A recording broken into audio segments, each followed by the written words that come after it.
حضرت حبیبہ سے نکاح کے بعد آپ صلی اللہ علیہ وسلم نے حضرت صفیہ سے نکاح فرمایا۔ غزوہ خیبر میں دیگر قیدیوں کے ساتھ آپ رضی اللہ تعالیٰ عنہ بھی قید ہو کر آئی تھی، اور مال غنیمت کے تقسیم میں آپ صلی اللہ علیہ وسلم نے صحابہ کے مشورے پر ان کو اپنے حصے کے لیے منتخب فرمایا تھا، پھر آزاد فرما کر ان سے نکاح فرما لیا تھا۔ آپ رضی اللہ تعالیٰ عنہ کو باپ اور ماں دونوں طرف سے سردار خاندان میں ہونے کا شرف حاصل تھا۔ آپ کے والد قبیلہ بنو نذیر کے سردار تھے اور والدہ قبیلہ بنو قریظہ کے سردار کی بہن تھی، اور دینی شرافت کے لحاظ سے آپ رضی اللہ تعالیٰ عنہ حضرت ہارون علیہ السلام کی نسل میں سے تھی۔ آپ رضی اللہ تعالیٰ عنہ کا اصلی نام صفیہ تھا، اور آپ کے والد کا نام حی اور دادا کا نام اختب، والدہ کا نام برہ اور نانا کا نام سمعول تھا۔ آپ والدین کے اعتبار سے سردار گھرانے اور نسل کے لحاظ سے عظیم خاندان سے تعلق رکھتی تھی، جیسا کہ اوپر گزرا۔ آپ رضی اللہ تعالیٰ عنہ واقعہ ہجرت سے 10 سال پہلے مدینہ طیبہ میں پیدا ہوئیں۔ آپ رضی اللہ تعالیٰ عنہ کا پہلا نکاح 14 سال کی عمر میں سلام بن مشکم سے ہوا، یہ ایک شاعر آدمی تھا۔ پھر دوسرا نکاح کنانہ بن ابی الحیق سے ہوا، یہ بھی شاعر تھا اور غزوہ خیبر میں قتل ہو گیا۔ اس کے بعد 7 ہجری میں رسول اللہ صلی اللہ علیہ وسلم کے ساتھ آپ رضی اللہ تعالیٰ عنہ کا نکاح ہوا۔ البتہ حضور صلی اللہ علیہ وسلم کے ساتھ نکاح ہونے سے پہلے حضرت صفیہ نے خواب دیکھا تھا، جس میں اللہ تعالیٰ کی طرف سے آپ کو حضور کی زوجیت میں آنے کا اشارہ دیا گیا تھا۔ وہ اس طرح کہ حضرت صفیہ نے پہلے اپنے شوہر کے پاس ایک رات یہ خواب دیکھا کہ مدینہ طیبہ سے ایک چاند چلتا ہوا آیا اور ان کی گود میں آ گرا۔ صبح اٹھ کر اپنے شوہر کو یہ خواب سنایا تو اس نے ان کے منہ پر زور سے تماچا مارا، جس کا نشان بھی پڑ گیا، اور کہنے لگا تو شاہ یثرب حضرت محمد صلی اللہ علیہ وسلم کی بیوی بننا چاہتی ہے۔ 4 ہجری میں جب رسول اللہ صلی اللہ علیہ وسلم نے قبیلہ بنو نذیر کے یہودیوں کو مدینہ سے باہر نکال دیا تو ان میں سے بعض لوگ شام اور اکثر لوگ خیبر کے علاقے میں جا کر آباد ہو گئے، جن میں حی بن اختب اور ابو الحیق کی اولاد بھی تھی۔ یہ لوگ اپنی قوم کے مالدار اور شرفا سردار شمار ہوتے تھے۔ وہاں جا کر بھی ان یہودیوں نے اسلام دشمنی اور اسلام کے خلاف سازشوں کا جال بچھانا شروع کر دیا۔ محرم 7 ہجری میں حضور اقدس صلی اللہ علیہ وسلم غزوہ خیبر کے لیے روانہ ہوئے۔ وہاں جا کر مسلمانوں نے ان یہودیوں کو کھلی شکست دی اور تمام قلعے فتح کر لیے۔ اس جنگ میں بہت سارے کافر مارے گئے، جن میں حضرت صفیہ کا شوہر کنانہ اور مشہور یہودی پہلوان مرحب بھی مارا گیا، اور بہت سارے قیدی ہاتھ آئے۔ ان قیدیوں میں معروف سردار حی بن اختب کی بیٹی صفیہ بھی تھی۔ وہیں خیبر ہی میں جب باندیوں کی تقسیم عمل میں آئی تو آپ صلی اللہ علیہ وسلم نے صفیہ حضرت دہی قلبی کو دے دی۔ اس پر بعض صحابہ نے حضور سے عرض کی صفیہ سردار کی بیٹی ہے، لہٰذا اس کی جوئی کے لیے مناسب یہ ہے کہ اسے آپ خود لے لیں۔ آپ صلی اللہ علیہ وسلم کو یہ رائے پسند آئی اور آپ نے حضرت دہیہ کو بلا کر فرمایا کہ تم اس کے بدلے کوئی اور باندی لے لو۔ وہ راضی ہو گئے، چنانچہ ان کو اس کی جگہ ایک اور باندی دے دی گئی اور صفیہ کو آپ صلی اللہ علیہ وسلم نے اپنے لیے منتخب فرما لیا۔ بعض روایات میں ہے کہ آپ صلی اللہ علیہ وسلم نے شروع سے ہی صفیہ کو منتخب فرما لیا تھا۔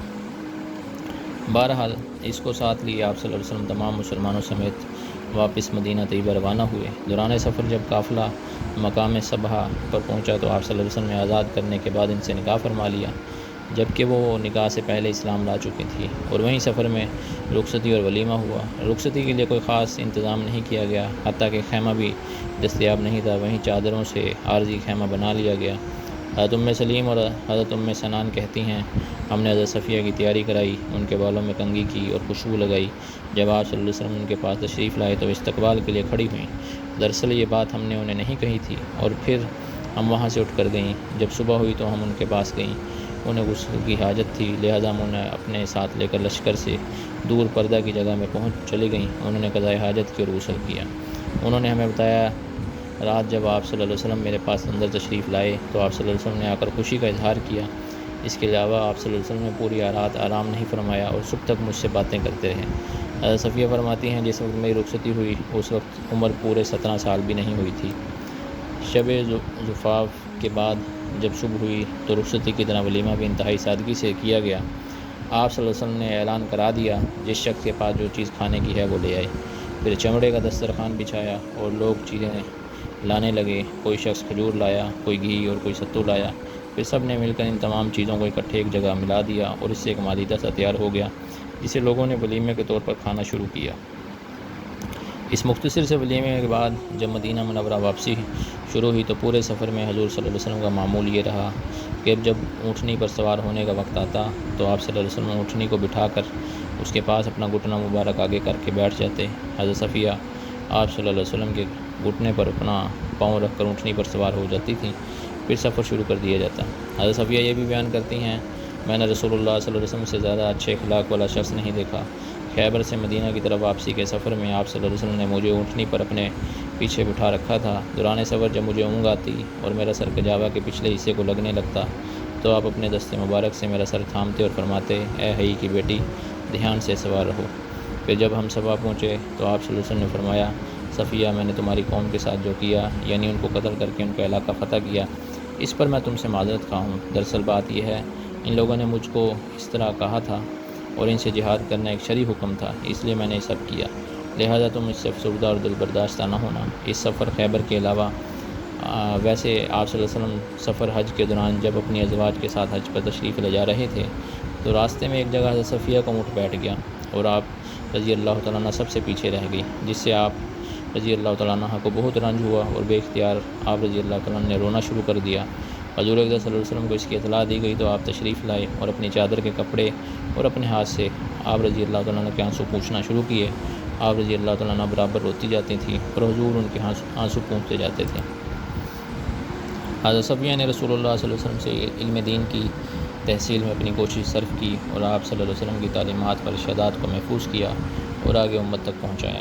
چنانچہ آپ رضی اللہ تعالیٰ عنہ سے مردوں اور عورتوں کی ایک بڑی تعداد نے علم حاصل کیا اور امت کے رہنما حضرات نے بھی آپ سے استفادہ کیا، جن میں امام زین العابدین علی بن حسین اور حضرت اسحاق بن عبداللہ کے نام سر فہرست ہیں۔